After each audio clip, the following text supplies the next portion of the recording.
One positive thing about the market slowing down and returning to more stable conditions is that it's literally showing us which homes buyers value, which homes they'll consider at a discount, and which property types they hesitate to buy altogether. In this video, I'm going to go over 8 property types that buyers are hesitant to buy right now, and more importantly, explain why, so that you can avoid buying a home that you instantly regret or one that becomes much more difficult to resell in the future.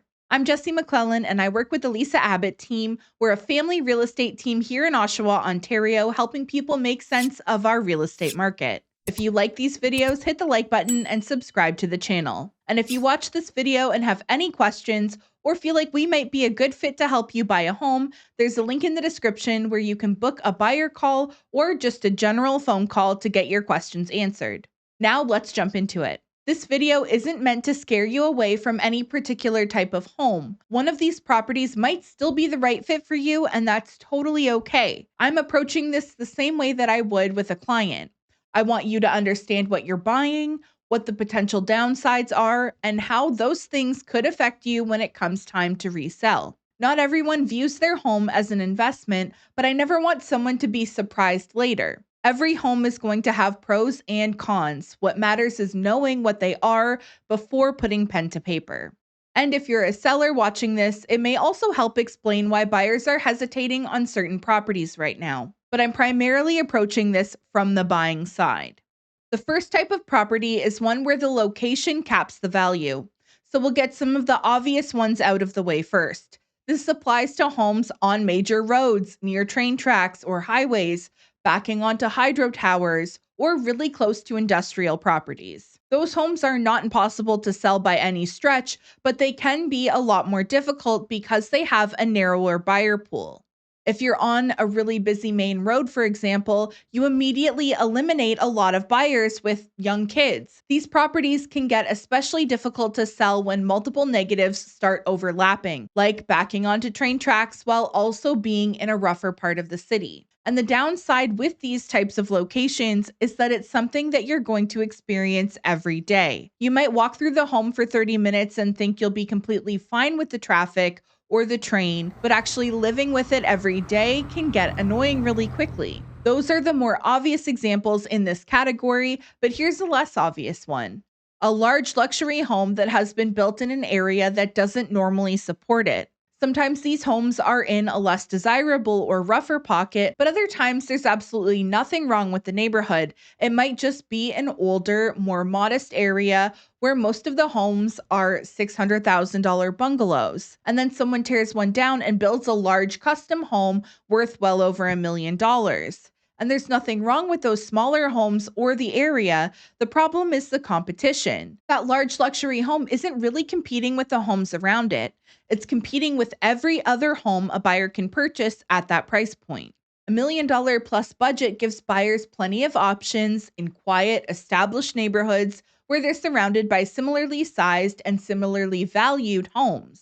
At a certain point, a buyer is going to ask, why would I pay a luxury home price if I'm not also getting the location that normally comes with it?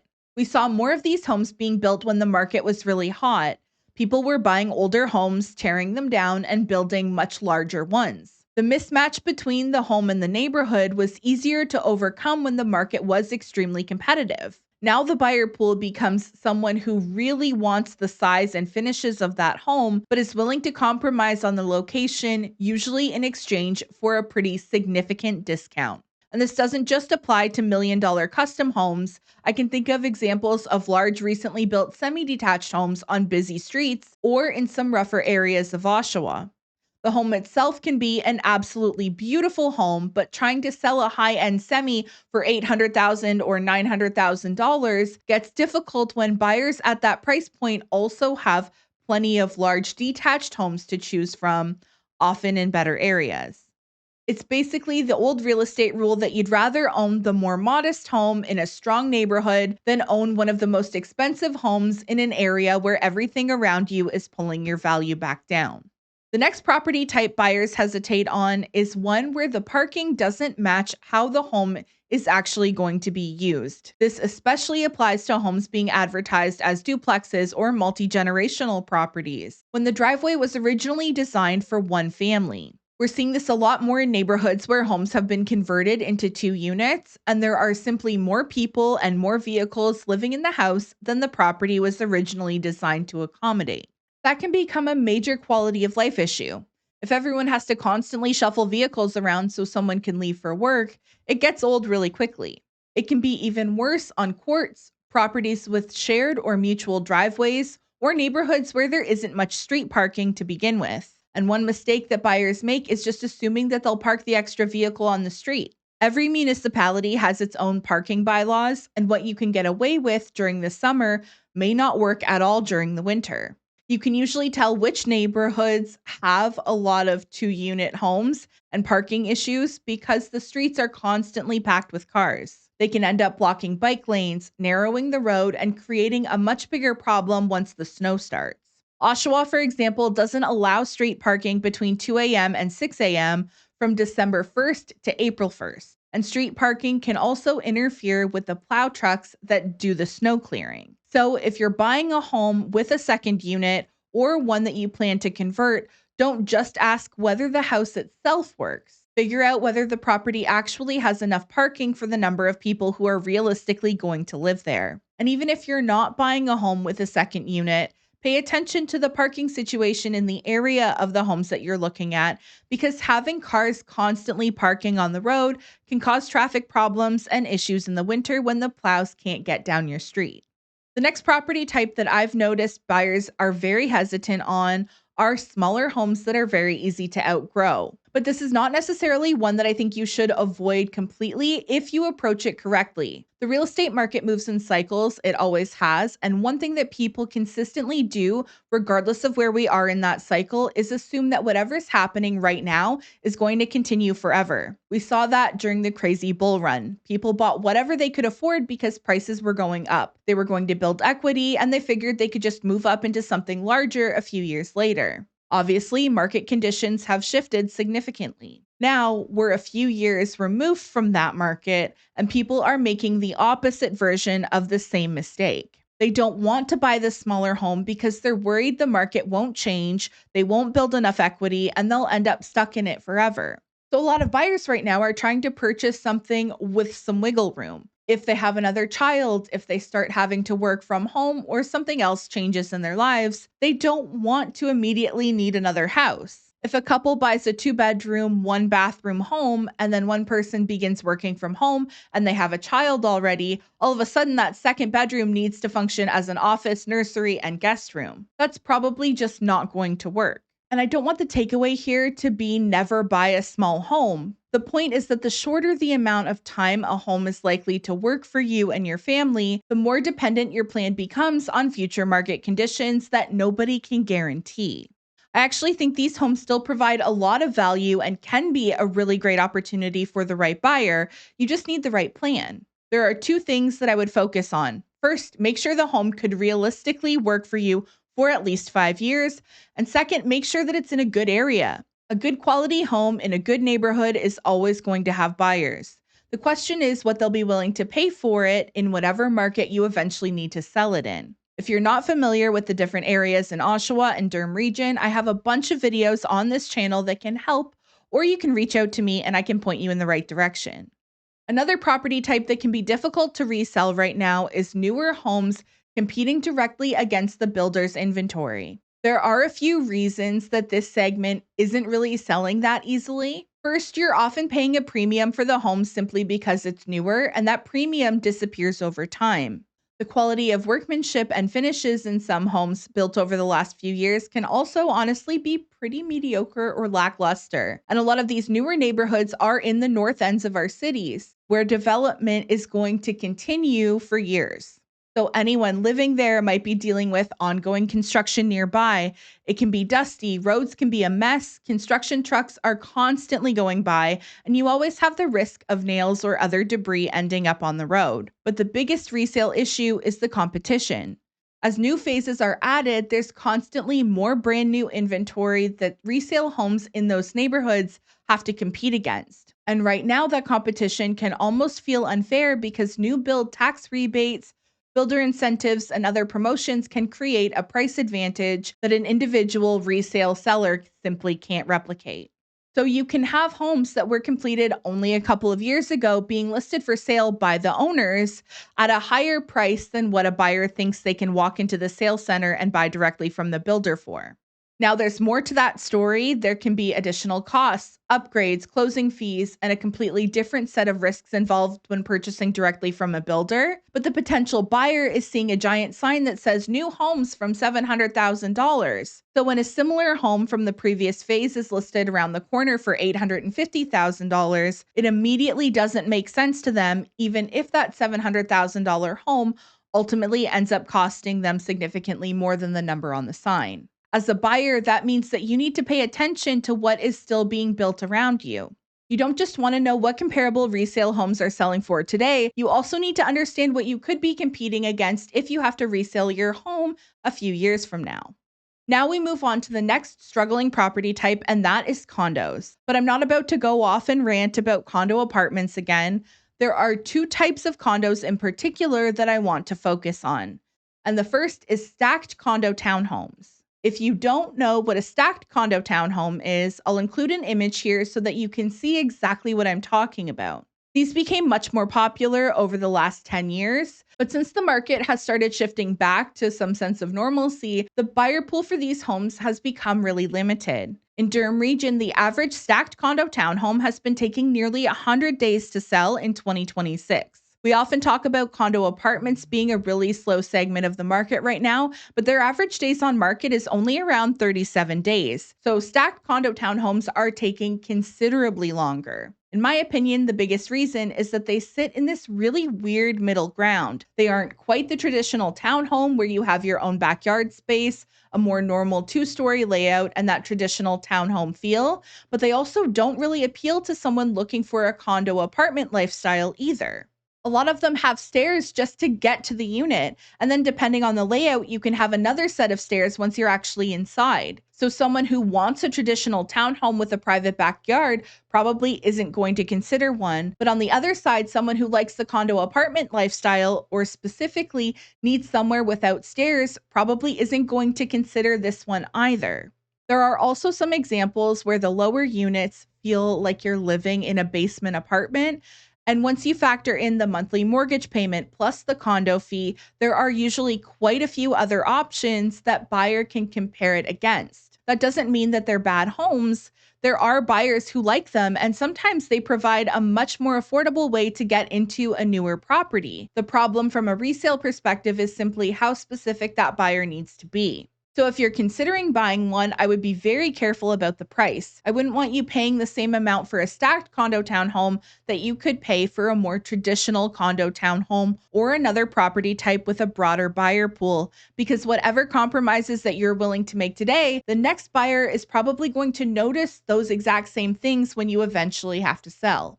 The other condo type that buyers are very hesitant on right now is one with a really high monthly condo fee. Condos in general are taking longer to sell right now, but once you get into condos with a fee of $1,000 or more every month, the buyer pool becomes very limited.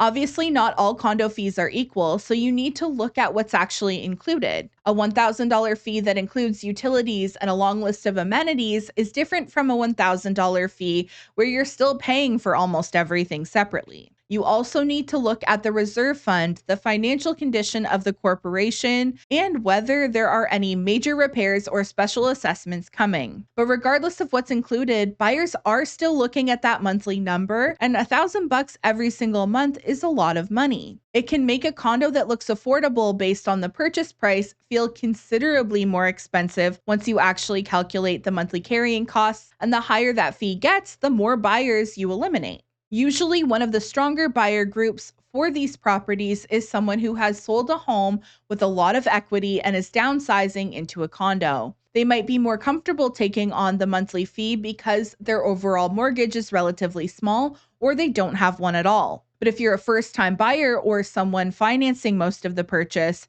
that fee can have a huge impact on affordability. And you also have to remember that condo fees generally increase over time. So if a $1,000 monthly fee is already limiting the buyer pool today, what happens if you own that property for another 5 years or 10 years and that fee is significantly higher? Again, I'm not saying that you should never buy a condo with a high fee. There can be really great buildings where the fee makes complete sense for what you're getting. I just want you to understand how much that fee can affect the buyer pool and resale value later on.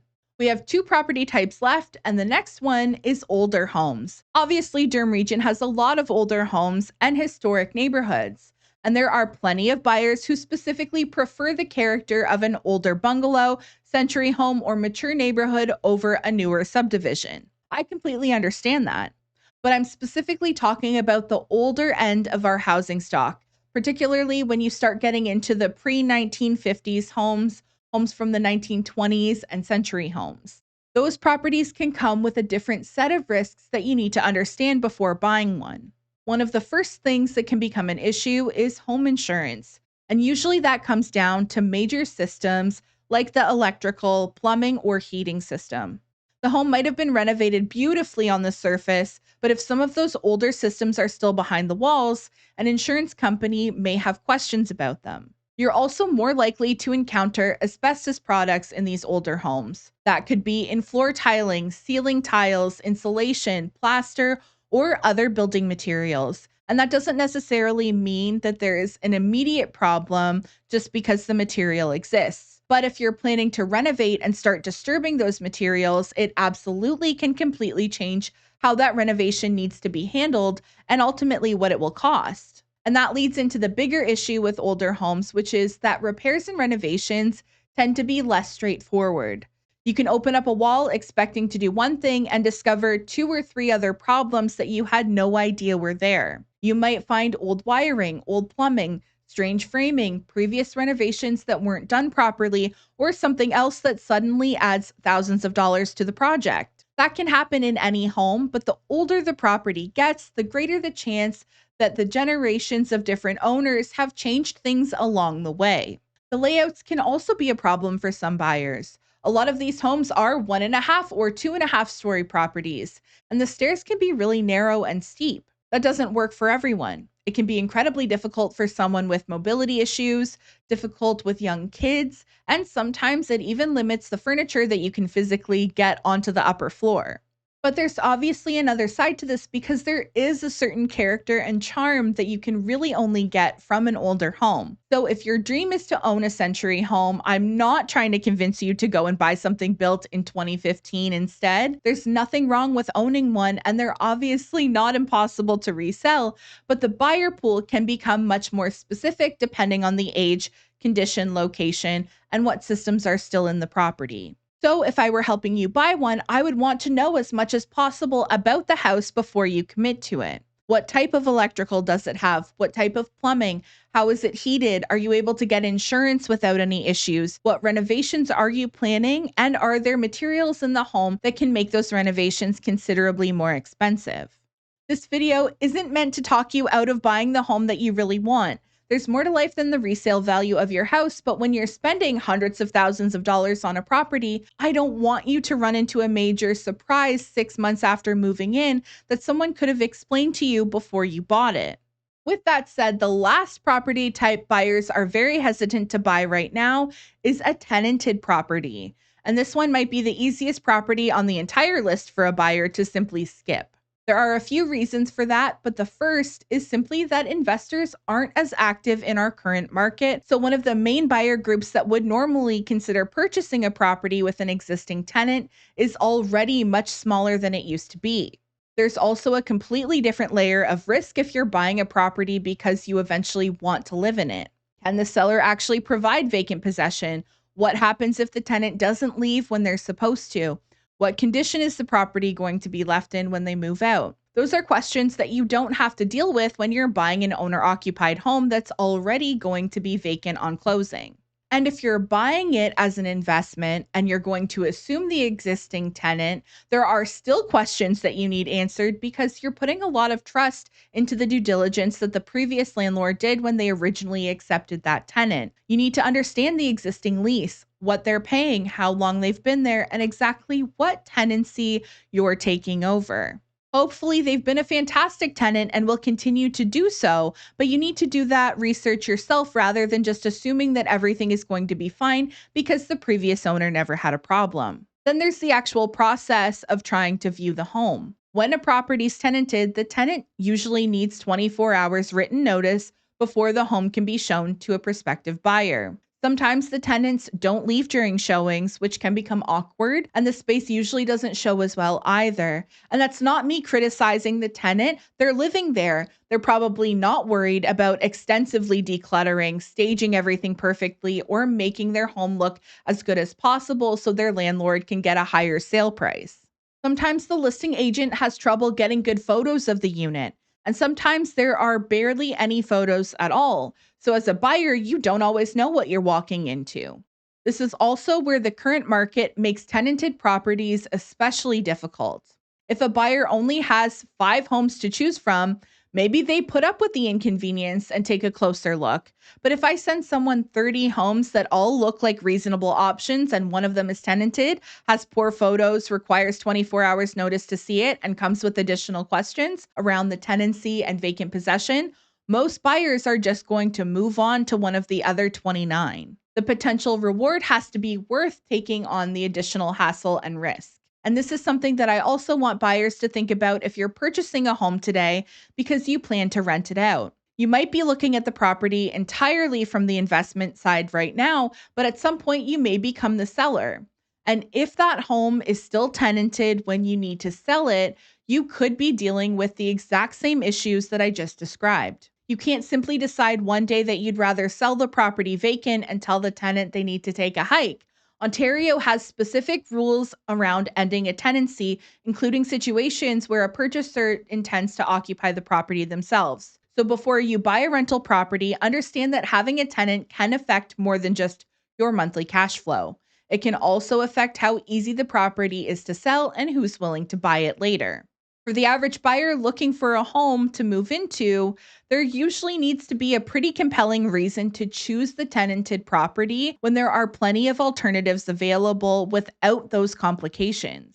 So there you go. Those are the 8 types of properties buyers are hesitant to buy right now.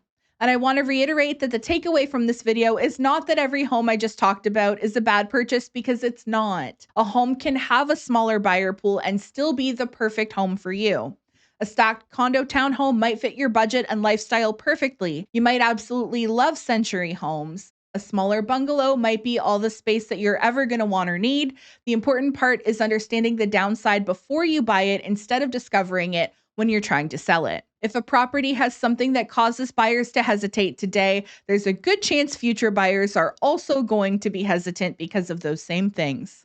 That doesn't mean that you can't buy it. It means that the price you pay should make sense for what you're getting, including the compromises that come with it. And that's really how I approach buying a home with my clients. I'm not trying to find you some imaginary perfect home with 0 downsides, because that house probably doesn't exist. I just want you to know exactly what you're buying, why you're paying what you're paying, and how that decision can affect you later on. If you enjoyed this video, please hit that like button and subscribe for more. If you have any questions, leave me a comment or book a call directly with me using the link in the description. Thanks for watching until the end, and I'll see you in the next one. Bye.